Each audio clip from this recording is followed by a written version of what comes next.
Sa gitna ng problema at pagsubok, paano ka nga ba magiging matatag? Ito ang mga salitang stoic na makakatulong sa iyo. Sabi ni Marcus Aurelius, may kapangyarihan ka sa iyong isipan, hindi sa mga bagay sa paligid mo. Ibig sabihin, kaya mong kontrolin kung paano ka magre-react sa kahit anong hamon. Si Epictetus naman ay nagsabi, hindi ang mga pangyayari ang nagpapahirap sa atin, kundi ang ating pananaw dito. Kaya baguhin mo muna ang pananaw mo. Doon magsisimula ang pagbabago. At para sa mga nais lumakas ang loob, pakinggan ito ni Seneca.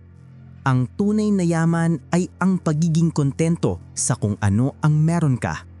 Kaya simulan mo na ang pagiging stoic, mag-isip, magpasya at mamuhay ng may tapang at kapayapaan. Kung gusto mo pa ng ganitong wisdom, i-like at i-share ang video na ito. Tandaan, ang kapayapaan ng isip ay nasa kamay mo.